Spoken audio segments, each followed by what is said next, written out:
کہ حضور صلی اللہ علیہ وسلم کی انگوٹھی کے بارے میں بتائیے، انگوٹھی آپ کہاں پہنتے تھے؟ کہ حضور صلی اللہ علیہ وسلم انگوٹھی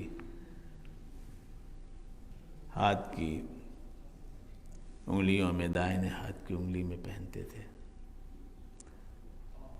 اتنی پر اتفاق نہیں کیا، جواب تو ہو گیا تھا، لیکن اس کے ساتھ آپ نے فرمایا کہ اس کا جو رخ ہوتا تھا ہتھیلی کی طرف ہوتا تھا، نگینہ جو ہے اس کا رخ ہتھیلی کی طرف ہوتا تھا، اور کہنے لگے کہ ابھی بھی ایسا محسوس ہو رہا ہے کہ میں جناب محمد الرسول اللہ صلی اللہ علیہ وسلم کے انگشت مبارک کو دیکھ رہا ہوں، اور انگلی میں انگشتری یعنی انگوٹھی جو آپ پہنتے تھے اس کی جو سفیدی پڑ گئی تھی کھال پہ، اس سفیدی کو میں دیکھ رہا ہوں۔ انی ارا وبیسا، وبیس کہتے ہیں چمک کو، اس کو میں دیکھ رہا ہوں۔ شارحین نے لکھا ہے کہ یہ محبت کی بات تھی کہ جس کے بارے میں سوال نہیں کیا گیا وہ بھی بتا رہے ہیں۔ ایسی اللہ تبارک و تعالیٰ کو اس ماہ مبارک سے محبت ہے۔ سال کے 12 مہینے ہوتے ہیں، لیکن اللہ رب العزت نے کسی مہینے کا تعارف اس طرح نہیں کرایا ہے جس طرح رمضان مبارک کا کرایا ہے۔ تو اس کے محبوب ہونے کی دلیل ہے کہ نہیں؟ اللہ کا یہ مہینہ ہے۔ ایک تو اجمالی طور پہ اس کا تعارف تھا کہ اللہ کا یہ مہینہ ہے، اور دوسرے یہ کہ اللہ رب العزت نے اس کا جو تعارف کرایا ہے اس پہ آپ غور کیجئے۔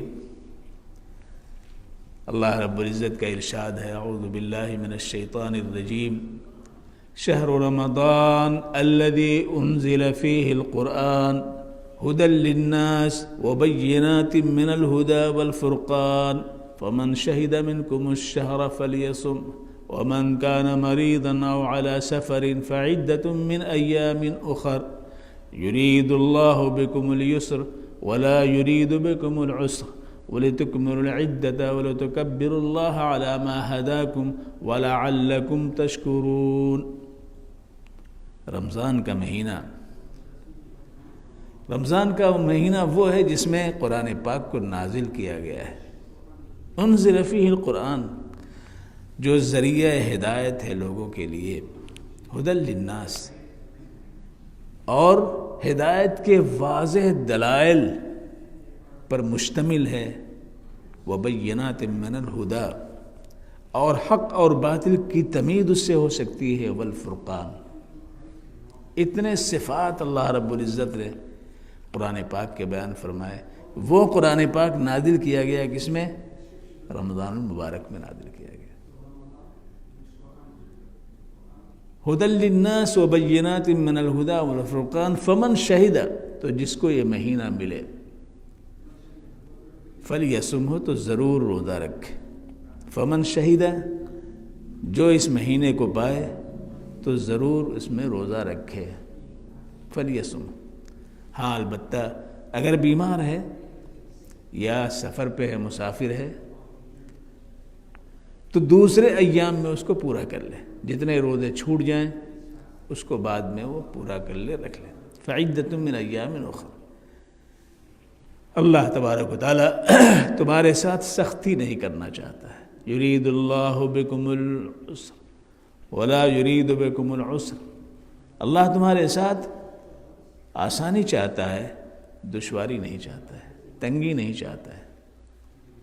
ایسا اللہ رب العزت نے نہیں کیا کہ روزے کو مسلسل کئی دنوں تک، جس طرح ہندوؤں کے ہاں برت کا مسئلہ ہوتا ہے کہ کئی دنوں تک برت ان کا ہوتا ہے، لیکن اس برت میں پھر کیا کیا انہوں نے، ان کے پنڈتوں نے یہ نکالا کہ بس ان نہ کھاؤ، یعنی گیہوں، چاول، جو، بھٹا، باجرہ یہ نہ کھاؤ، سیب کھاؤ، انار کھاؤ، پھل فروٹ کھا سکتے ہو، ان نہ کھاؤ یعنی دانہ نہ کھاؤ۔ یہ نکالنا پڑا تو مجبوری تھی ان کی، کئی دن، تین، 4 دن کا جو ہے ان کا برت ہوتا ہے، یعنی ان کے اعتبار سے روزہ ہوتا ہے۔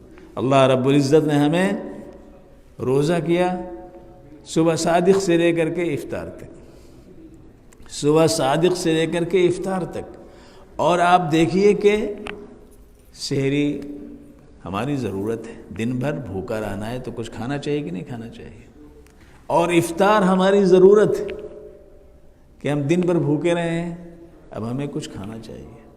لیکن ان دونوں پر اللہ رب العزت نے دینے کا کیا وعدہ فرمایا؟ اللہ کے رسول صلی اللہ علیہ وسلم فرماتے ہیں ان اللہ وملائکتہ یصلون علی المتسحرین، بے شک اللہ اور اس کے فرشتے سحری کرنے والوں پر رحمت کی دعا بھیجتے رہتے ہیں۔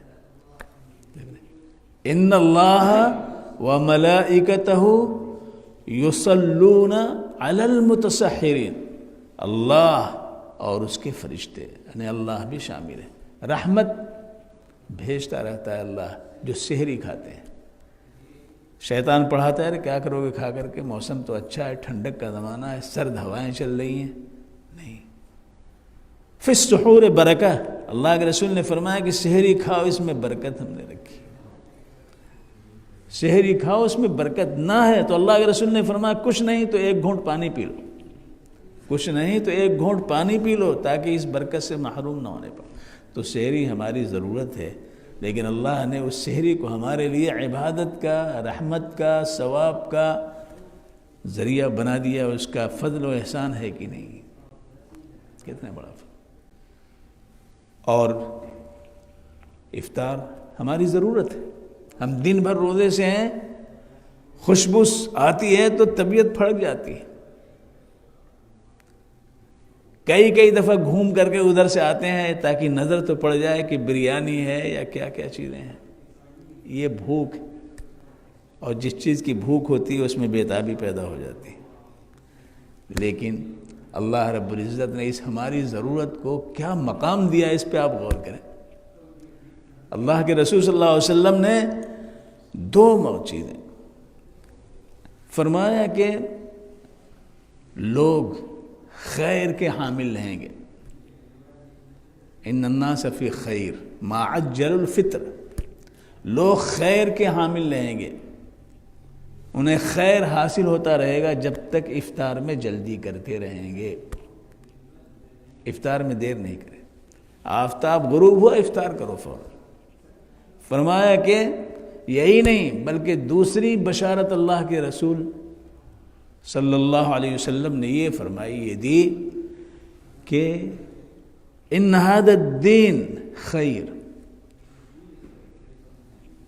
وظاہر، یہ دین جو ہے خیر کا حامل رہے گا اور غالب رہے گا دوسرے ادیان پر جب تک لوگ افطار میں جلدی کرتے رہیں گے۔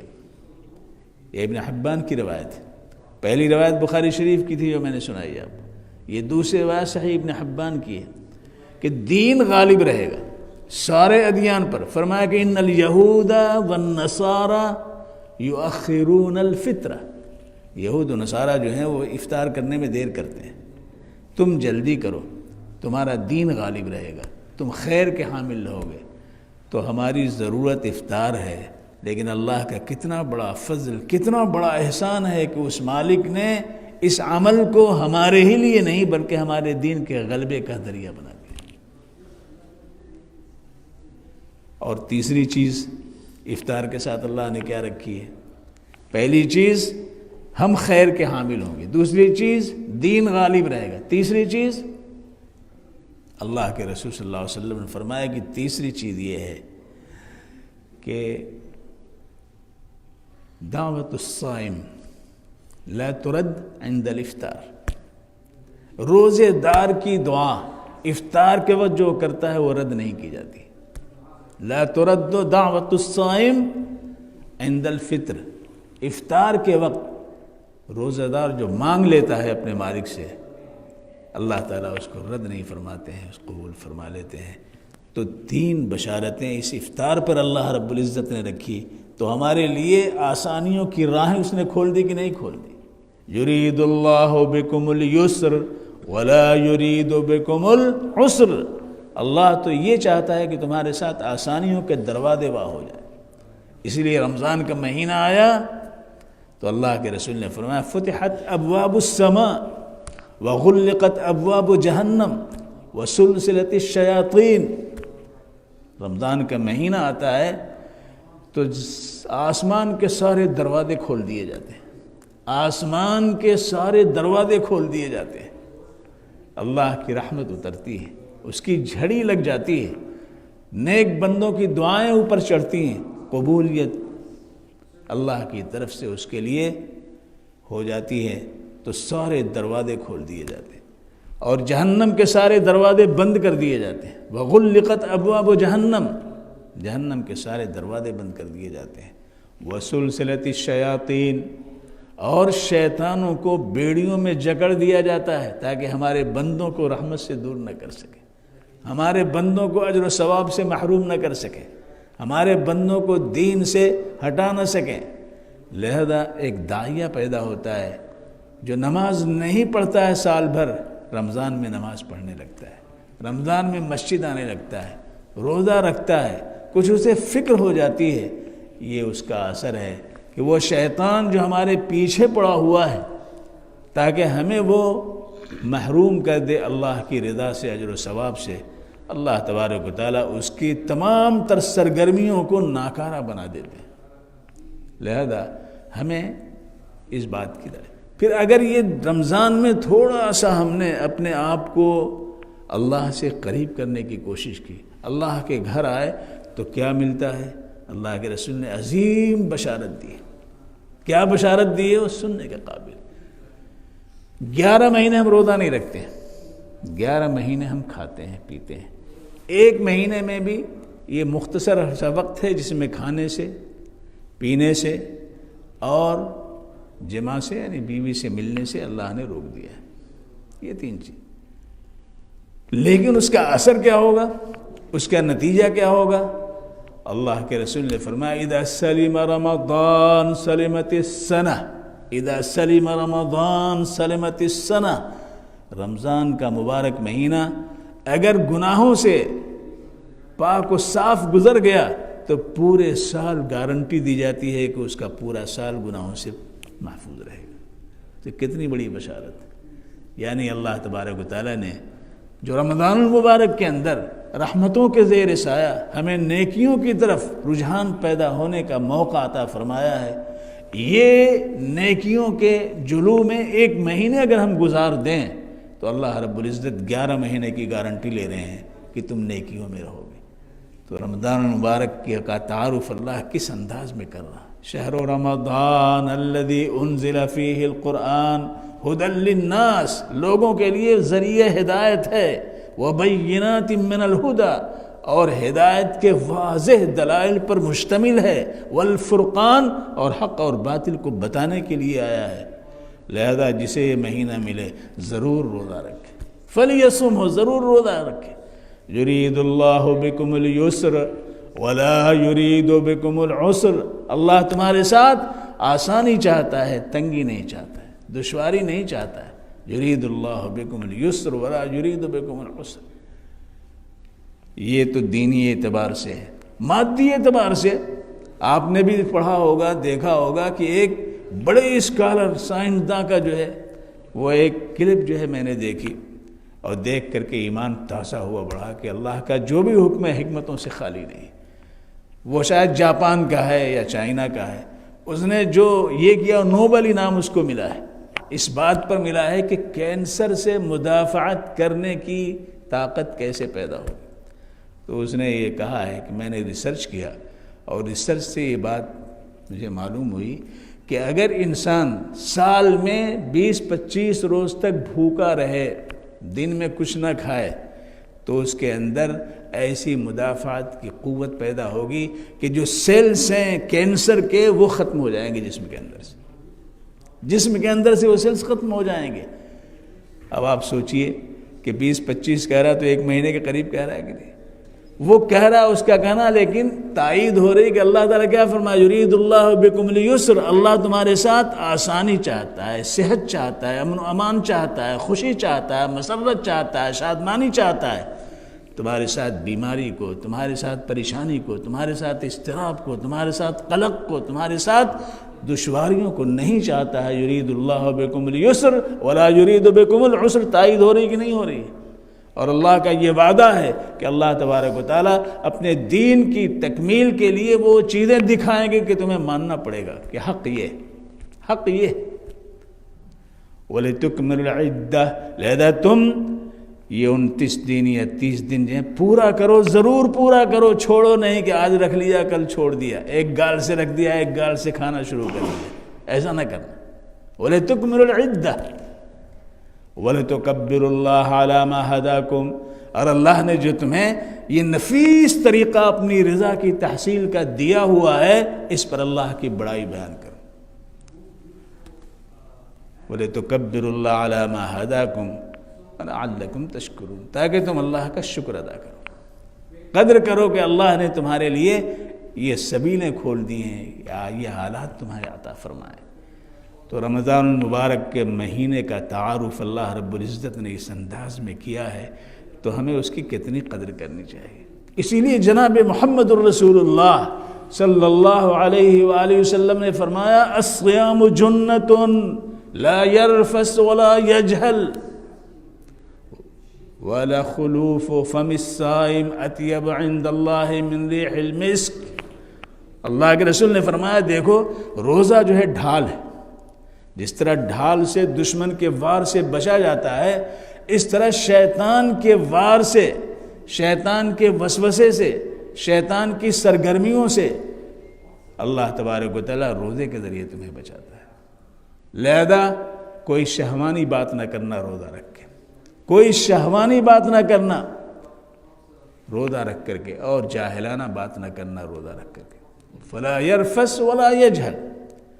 اور دیکھو اللہ کے نزدیک روزے دار کے منہ کی بو جو خلو معدہ کی وجہ سے پیدا ہوتی ہے منہ میں، وہ کستوری کی خوشبو سے بڑھ کر کے، کستوری سمجھ رہے ہوں گے، مشک کی خوشبو سے بڑھ کر کے، لخلوف فم الصائم اطیب عند اللہ من ریح المسک. مشک کی خوشبو سے زیادہ اللہ کو پسندیدہ ہے. تو اللہ تبارک و تعالیٰ کیا مقام دے رہے ہیں. فرمایا کہ دیکھو اگر کوئی شخص کہے، تم سے جھگڑے، تمہیں گالی دے، تمہیں برا بھلا کہے، تو 2 مرتبہ کہو انی صائمن انی صائمن، میں روزے سے ہوں، میں روزے سے. اور کوئی جواب نہیں، انی صائمن، میں روزے سے ہوں. یہ کہو. روزہ اتنا. اللہ کے رسول صلی اللہ علیہ وسلم فرماتے ہیں کہ اللہ رب العزت فرماتے ہیں، حدیث قدسی ہے کہ اللہ تبارک و تعالیٰ کہتے ہیں فرشتوں سے، میرا یہ بندہ ہے، میرے لیے کھانا چھوڑا، میرے لیے پینا چھوڑا، میرے لیے اپنے اہل سے ملنا چھوڑا ہے، لہذا یہ میرا ہے اور میں اس کا ہوں، میں ہی بدلہ اس کا ہوں. ساری نیکیوں کا بدلہ اللہ رب العزت فرشتوں سے دلوائیں گے، لیکن روزے کا بدلہ اللہ کی ذات خود ہوگی. انا اجزی بھی، میں تمہارے لیے، اس لیے کہ الصوم لی وانا اجزی بھی، روزہ میرے لیے ہے، میں اس کے لیے. اللہ کے رسول صلی اللہ علیہ وسلم نے فرمایا روزے کی حالت میں اللہ رب العزت نے 5 چیزیں میری امت کو ایسی دی ہیں جو کسی نبی کی امت کو نہیں ملی. 5 چیزیں میری امت کو اللہ نے وہ عطا فرمائی ہے جو کسی نبی کی امت کو اللہ رب العزت نے عطا نہیں فرمائی. نمبر 1، جب رمضان کا چاند نظر آتا ہے، پہلی تاریخ ہوتی ہے، رمضان کا چاند نظر آتا ہے اور پہلی تاریخ ہوتی ہے، تو اللہ کے رسول صلی اللہ علیہ وآلہ وسلم کا ارشاد عالی ہے کہ اللہ تبارک و تعالیٰ اپنے بندوں کی طرف رحمت کی نظر کرتے ہیں، اور اس رحمت کے جرو میں جو آتے ہیں، اللہ تبارک و تعالیٰ کی طرف سے ان کے لیے رحمت کے فیصلے ہو جاتے ہیں. لیکن کس کے لیے ہوں گے؟ رمضان کا چاند دے کر منہ جو بسور رہا اس کے لیے ہوں گے؟ جو یہ کہہ رہا ہوگا کہاں سے یہ رمضان آ گیا، اس کے لیے ہوں گے؟ اس کے لیے ہوں گے جو رمضان کے چاند کو دیکھ کر کے خوش ہو رہا ہے، اللہ کی رحمت کا مہینہ آ گیا، اللہ کی کتاب کے نزول کا مہینہ آ گیا، لیلۃ القدر کی شب کا مہینہ آ گیا. تو اللہ کی رحمت اپنے جلو میں ان کو لے لیتی ہے۔ اور یہ پہلا عشرہ جو اختتام پہ ہے، یہ رحمت کا عشرہ ہے کہ نہیں؟ اس رحمت سے نسبت ہے اس عشرے کو جس کو رحمت کا عشرہ کہا جاتا ہے۔ نمبر 2، اللہ کے رسول صلی اللہ علیہ وسلم نے فرمایا کہ اس بندے جو روزہ رکھ لے، چاند دیکھ کر خوش ہو گیا پھر روزہ رکھ لیا، تو اس کے منہ کی جو بو ہے وہ کستوری اور مشک کی خوشبو سے بڑھ کر کے اللہ کے نزدیک ہے۔ نمبر 3، اللہ کے رسول صلی اللہ علیہ وسلم نے فرمایا کہ روزے دار کو تیسری فضیلت یہ ملتی ہے کہ اللہ اور اللہ کے فرشتے اس کے لیے رحمت کی دعا کرتے ہیں۔ اللہ اور اللہ کے فرشتے اس کے لیے رحمت کی دعا کرتے ہیں۔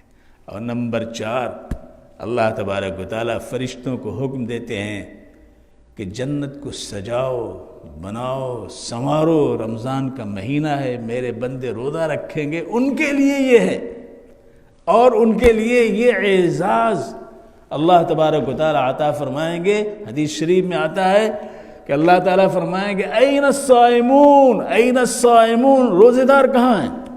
فیقومون عند ربہم، اپنے پروردگار کے حضور میں روزہ رکھنے والے کھڑے ہو جائیں گے۔ اللہ رب العزت فرمائیں گے کہ باب الریان کھول دو، جنت کا خاص دروازہ، مین گیٹ جو صرف روزہ داروں کے لیے ہے، انہیں کھول دو۔ لہذا وہ کھول دیا جائے گا، اور سارے روزہ دار جو ہیں اس کے اندر داخل ہو جائیں گے۔ پھر دروازہ بند کر دیا جائے گا، روزے دار کے سوا کوئی اور اس دروازے سے داخل نہیں ہو سکتا، جس کو باب الریان کہا جاتا ہے۔ یہ چوتھی صفت ہے جو روزے کے اندر رمضان کے مہینے میں روزے داروں کو حاصل ہے۔ 5ویں صفت کیا ہے؟ آخری تاریخ میں، پہلی تاریخ رحمت سے جس کا آغاز ہوتا ہے، آخری تاریخ مغفرت پر اس کا اختتام ہوتا ہے۔ اللہ تبارک و تعالیٰ سب کے سب کی مغفرت کا اعلان فرماتے ہیں۔ ایک صحابی نے کہا حضور وہ رات لیلۃ القدر کی ہے، حضور وہ رات لیلۃ القدر کی ہے۔ اللہ کے رسول نے فرمایا کہ نہیں، بلکہ یہ طریقہ ہے کہ جب مزدور کام کرتے ہیں تو اختتام پہ ان کو اس کی اجرت دی جاتی ہے۔ ہمارے یہ امت کے افراد روزہ رکھیں گے تو آخری تاریخ کو اللہ تبارک و تعالیٰ ان کی مغفرت کا اعلان فرمائیں گے۔ فرمایا یہ 5 ایسے اوصاف ہیں جو کسی نبی کی امت کو حاصل نہیں ہیں، صرف میری امت کے افراد کو یہ حاصل ہے۔ تو اللہ تبارک و تعالیٰ نے رمضان المبارک کا یہ مبارک مہینہ ہمیں عطا فرمایا۔ ایک عشرہ اس کا جو ہے گزر رہا ہے، دوسرا عشرہ جو ہے جو آنے والا ہے جو مغفرت کا عشرہ ہے، اور تیسرا عشرہ جو ہے وہ جہنم سے خلاصی کا عشرہ ہے۔ ان ایام کو، ان کے لمحات کو بہتر سے بہتر ہمیں بنانے کی فکر کرنی چاہیے۔ رمضان المبارک کا ایک وصف یہ بھی جناب محمد الرسول اللہ صلی اللہ علیہ وسلم کا جب آتا تھا رمضان کا مہینہ تو حدیث شریف میں آتا ہے، بخاری شریف کی روایت ہے کہ اللہ کے رسول صلی اللہ علیہ وسلم حضرت جبریل امین سے قرآن پاک کا مدارسہ فرماتے تھے۔ کبھی آپ سناتے تھے، کبھی حضرت جبریل امین سناتے تھے۔ ہم تراویح میں سنا رہے ہیں کہ نہیں سن رہے ہیں، کہ نہیں سن رہے ہیں؟ یہ وہی سنت چل رہی ہے۔ اسی لیے اللہ کے رسول نے فرمایا من صام رمضان ایمانا واحتسابا غفر له ما تقدم من ذنبه، جو روزہ رکھے ایمان کی بنیاد پر اور ثواب کی امید رکھتے ہوئے، صحت بنانے کے لیے نہیں کہ معدہ صحیح ہو جائے گا، طبی اصول سے نہیں بلکہ ایمانی اصول کی بنیاد پہ روزہ رکھے، من صام رمضان ایمانا واحتسابا غفر له ما تقدم من ذنبه، تو اس کی مغفرت ساری گناہوں سے مغفرت ہو جائے۔ ومن قام رمضان ایمانا واحتسابا، من قام رمضان ایمانا واحتسابا غفر له ما تقدم من ذنبه، اور جو رمضان میں تراویح کا اہتمام کرے، قیام رمضان کا اہتمام کرے، قرآن پاک سننے کا اہتمام کرے تو اس کے سارے گناہ معاف کرے۔ تو حضرت جبریل امین کے ساتھ مدارسہ کرتے تھے، اور بخاری شریف کی روایت ہے کہ اللہ کے رسول صلی اللہ علیہ وسلم پر صفت کون سی طاری ہوتی تھی؟ صفت کون سی طاری ہوتی تھی؟ فرماتے ہیں کہ اللہ کے رسول اتنے سخی ہوتے تھے رمضان کے مہینے میں، اتنے سخی ہوتے تھے کہ ہوائیں جو چلتی ہیں، جو گلیوں کو پارکوں کو، گھروں کو، روزنوں کو، سب کو جو ہے اپنے وجود سے شاد کام کرتی ہوئی گزر جاتی ہیں۔ اس طرح اللہ کے رسول صلی اللہ علیہ وسلم اللہ کے بندوں کے ساتھ معاملہ کرتے تھے، سخاوت کا، فیاضی کا، دریا دلی کا معاملہ فرماتے ہیں۔ لہذا اس مہینے کے اندر اللہ کے بندوں کے ساتھ سخاوت و فیاضی کا بھی معاملہ ہونا چاہیے۔ افطار کے تعلق سے میں نے آپ کے سامنے رکھی، اس میں ایک وصف اور ایسا ہے جو ہم سب کے لیے بہت ہی ہے۔ اللہ کے رسول نے فرمایا کہ جو شخص کسی کو افطار کرا دے، ایک کھجور سے افطار کرا دے، ایک گھونٹ پانی سے افطار کرا دے، تو اس کو پورے روزے کا ثواب ملتا ہے جو اس شخص کو ملتا ہے جس نے روزہ رکھا ہے۔ کتنا بڑا ہے!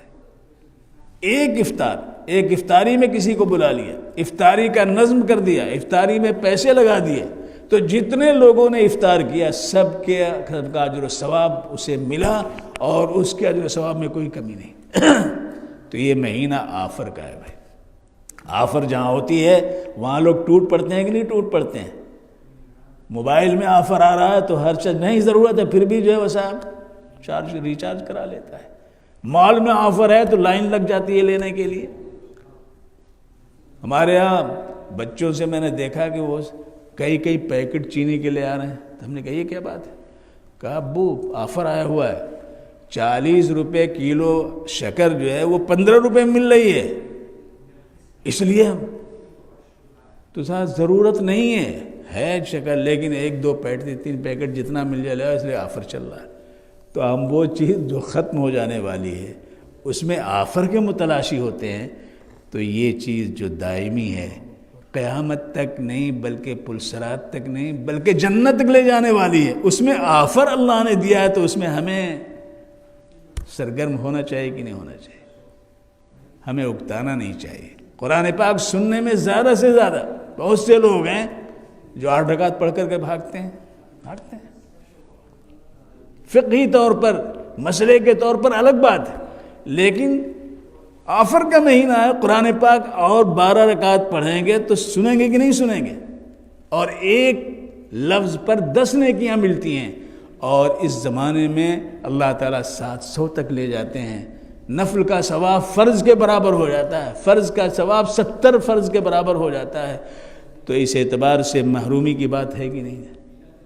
ہم حضرت عمر سے بڑھ کر کے نہیں ہوئے، ہم حضرت ابی ابن کعب سے بڑھ کر کے نہیں ہوئے، ہم حضرت عمار یاسر سے بڑھ کے نہیں ہوئے، ہم حضرت عثمان ذی النورین سے بڑھ کر کے نہیں ہوئے، ہم حضرت علی کرم اللہ وجہ سے بڑھ کر کے نہیں ہوئے۔ انہوں نے تو پڑھی ہے، 20 رکعت پڑھی ہے کہ نہیں پڑھی ہے؟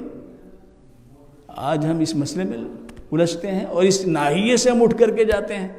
بعض لوگ بڑے ترنگ کے ساتھ نکلتے ہیں، گویا یہ سمجھتے ہیں بقیہ لوگ جو ہیں سب ہاں بیوقوف ہیں صاحب، ایسے پڑھے، اصل تو یہی جو میں نے پڑھا، نعوذ باللہ خاکم بدا۔ وہ لوگ آپ کس پر رد کر رہے ہیں، کس پہ چوٹ کر رہے ہیں؟ حضرت عثمان ذی النورین پہ کر رہے ہیں، حضرت عمر فاروق پہ کر رہے ہیں، جن کے رائے کے اللہ تبارک و تعالیٰ نے اتنی رعایت فرمائی کہ 23 جگہ وحی نازل ہوئی حضرت عمر رضی اللہ تعالیٰ عنہ کے رائے کے موافق۔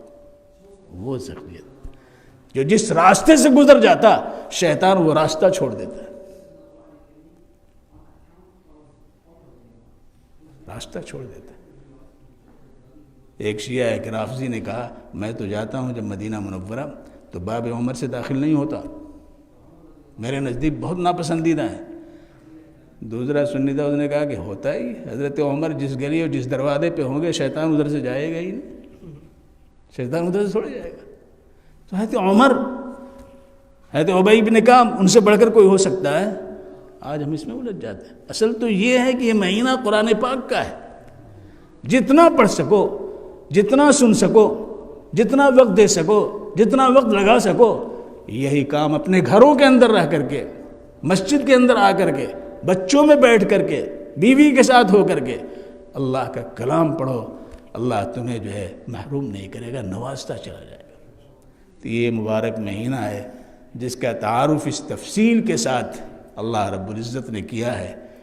اس مہینے سے ہمیں اللہ نے موقع دیا ہے، کل کیا ہونے والا ہے کچھ ہم کو معلوم نہیں، کل کتنے تھے ہمارے ساتھ آج ان میں سے نہیں ہیں، اور کل کتنے ہوں گے جن کے ساتھ ہم نہیں ہوں گے۔ تو یہ مبارک مہینہ اللہ کے فضل سے ملا ہے، اس کی قدردانی ہونی چاہیے ایک ایک لمحے، اور اس کے اس ڈھال کو پھٹنے نہیں دینا چاہیے۔ اللہ کے رسول نے فرمایا کہ ڈھال ہے روزہ، اس کو پھاڑو نہیں۔ حضور سے کہا حضور کیسے پھاڑے گا؟ کہا جھوٹ بولے گا تو روزہ پھٹ جائے گا، غیبت کرے گا روزہ پھٹ جائے گا، کسی کو دھوکہ دے گا روزہ پھٹ جائے گا، کسی کو فریب دے گا روزہ پھٹ جائے گا۔ اور پھٹی ہوئی چیز قبول کی جاتی ہے؟ آپ کپڑا خریدتے ہیں، پھٹی ہوئی چیز نہیں لیتے۔ یہاں تک کہ آپ پھل فروٹ لیتے ہیں، اس میں بھی دیکھیں کہیں داغ تو نہیں، کوئی دھبا تو نہیں، کوئی پھٹا تو نہیں۔ آپ قبول نہیں کرتے تو آپ کا عمل جو پھٹا ہوا وہ اللہ کیسے قبول کرے گا؟ اس لیے اس کی فکر کرنی چاہیے۔ اللہ تبارک و تعالی ہم سب کو توفیق سے نوازیں۔ وآخر دعوانا ان الحمد للہ رب العالمین۔